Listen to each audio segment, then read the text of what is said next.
So, Peter, can you bring us up to speed on the fitness of the squad and the mindset they're in ahead of this big game?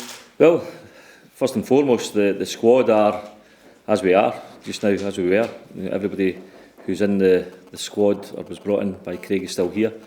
There's a wee slight worry about Ian Turner's. He hurt his elbow in training the other day there, so we're looking at that and assess it today.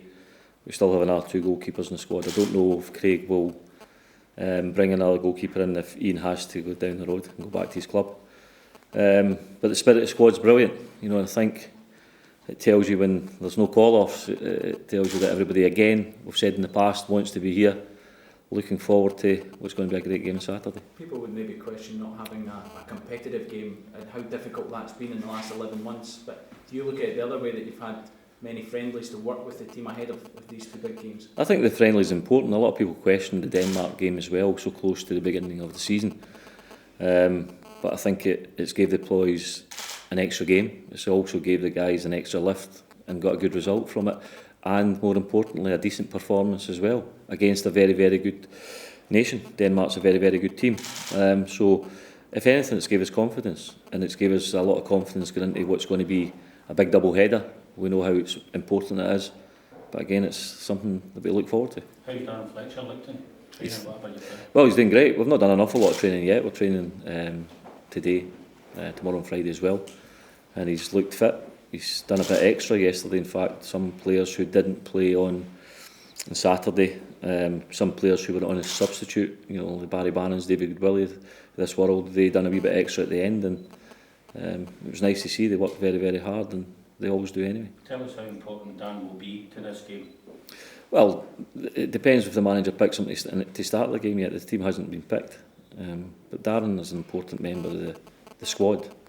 He always has been. We've missed him, but in the same breath, we've also had players who've stepped up to Darren's position and done extremely well in the games that we've played. You know, so once the manager picks a team, I'd probably be better able to answer that a wee bit more. But as yet, the manager hasn't announced the team. Can I ask, there's also been a bit of doom and gloom over Scottish football the last couple of weeks. Did the national team feel extra weight of expectation? No, I don't think so. I think we've been disappointed, but this is something new. This is something different. This is something that we could help rectify in many ways by getting the proper results. It gets us 6 points, hopefully. You know, but we've always said, even without looking at club football, that we're building towards the Czech Republic game. Even when the Carling Nations Cup, we always spoke about the fact that the double header against the Czech Republic and Lithuania are probably 2 of the most important games in recent history. We still look at that, you know, and we're only thinking about Scotland as a national team here just now, and not so much our club sides having disappointing results in Europe. But we look forward to hopefully getting the proper results and positive results. That it takes a wee bit that away from the memory of some of the Scotland fans or whatever, some of the club fans. But again, we look at one thing only, is focusing on the Czech Republic game, forgetting what's happened in the last couple of months in club football. Do you feel there's a real sense of belief and confidence amongst this group of players? Yeah, I do. But I've said that even way back in May when we were going to Aviva Cup. I've said it even in the Denmark game when I've been sitting here. You know, they're a fit bunch. They're good players. They pass the ball well. And when we've watched the games back again, which we do a lot of video analysis down here, is the fact that we're getting there, I think, as a team that can retain possession well and move the ball about, shift the ball about. And we've got players playing in the highest league, you know, you talk about the English Premier League, who are playing regular. And we've got top players who are playing, I think, in Scotland as well. You know, so I think we've got a very good unity of a team together. But that's been trying to be built from the first moment Craig's come in. And I think over the period of time that he's been the manager, I think we've built gradually and we're getting there.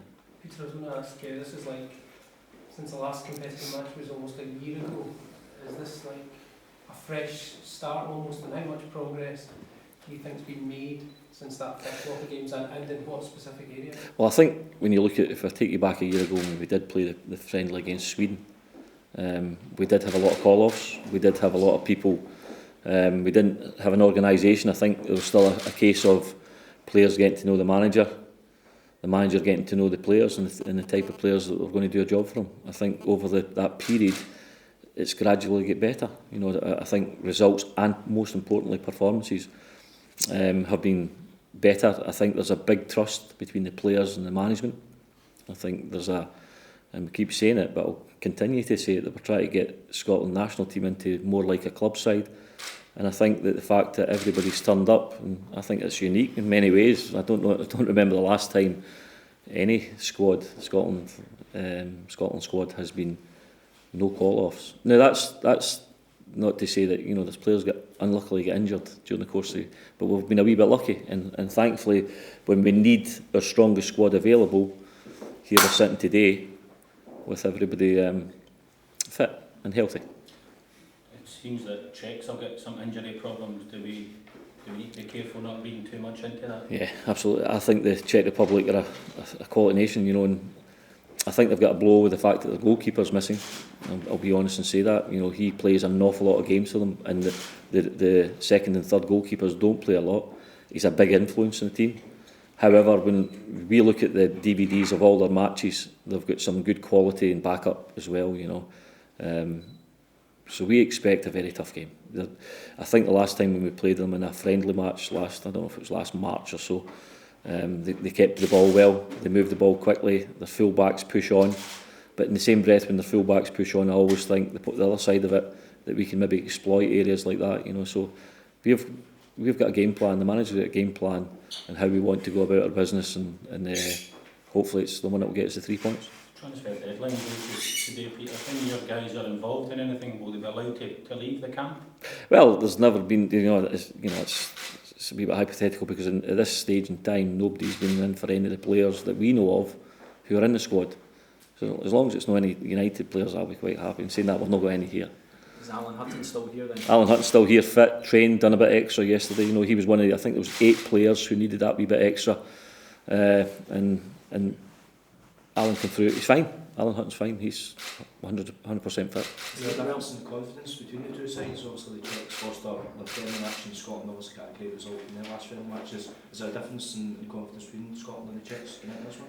Well, you know, I don't know if it's... I certainly know that from our perspective that our confidence is high, and it should be high, because the fact that we have improved, in my opinion. I know that we lost against the Republic of Ireland in a game that we played well and could have scored a few goals. You know, so we are creating chances. The Denmark game, we did score goals. But it's a manner of way we about it. If you look at our second goal, Snodgrass's goals, it was started from the back and through the middle. They get out the other side, and another cross coming in, somebody getting in at the back post. These are things that coaches and managers work on. It just doesn't. It's no. We like to get it through in the middle of the park and pass the ball. So our confidence is high. As far as the Czech Republic, they've taken a poor result against Norway, but please don't underestimate them because of that. In many ways, it could make them more determined to do well, you know, and it might be the kick up the backside that we're maybe needing to get them their minds focused again, you know. So we'll be very wary of the Czechs, and the fact that we know that they've got quality players. But I go back to Scotland again. I think we've got some great quality players as well. Is it win or bust, Peter, in this game? Well, we've always said that we have to do well. You know, I think it's important that we focus only on the Czech Republic game and try and win the match. Now, one thing for sure is we'll be going out there with our very best to try and go and win the match. The other side that I see that it's a full house already. It's 3 o'clock on a Saturday afternoon when football should be played in many ways. I think what we need is the whole of the country to get behind us, give the players a lift, get right behind us. Even if something went wrong early, make sure that right behind us. And I think that in the past, Scotland, when they've got the crowd behind them and they put on a performance, and it's happened in the past, and hopefully on Saturday they can help us get that 3 points. You mentioned about not having a lot of call-offs. You seem to have a bit of depth in that squad now. How tough is the team selection going to be? Yeah, you know, there's certainly going to be a strong bench, in my opinion. Whatever the manager finally decides on, there's 1 or 2 issues. I think the team is more or less picked. There's 1 or 2 players that you still to have a look at. But the great thing about it is that when you turn to your bench, there's players who can change games. You know, there's a lot of talent, a lot of individual players who can play in a team environment as well, and can turn games. You know, and it's always nice when you turn around to a bench that can, and you've got people there who you know that could go in there and do every bit as good as the guy who's there. He kind of very skillfully but didn't say if it was win or bust. No, I could have maybe paraphrase Margaret Thatcher when she said we haven't even considered. Can I be the politician? The possibilities of defeat. Is that just something you haven't? No, we haven't thought about, because I think we have to think positively. You know, we'll look at it after the game on Saturday, and the way I look at it is that I've got every confidence in the squad of players that are here. I'm really heartened by the progress that the team has made over the year, and I think we are a better team that when, you know, a year ago when we did play Sweden, we're a much better team than that. So logically, if you're not thinking about how many points you need out of these two matches, or indeed the rest of the campaign, because we haven't thought about I always think myself that you take one game at a time, and the first thing that I'm thinking of is trying to pick up 3 points on Saturday. It would be foolish of us to think that we could beat the Czech Republic. If we were to get 3 points, I believe that the Lithuania game is every bit as hard and more difficult in many ways, with the fact that they might come and sit behind the ball. And sometimes these games, you've seen the Liechtenstein game where it took to the last kick of the ball, or header of the ball to win that match. If it's the same again, I know that will shred our nerves a bit, but I'll take that as well. You know, so I'm looking at the Czech Republic game. I'm thinking we have to win.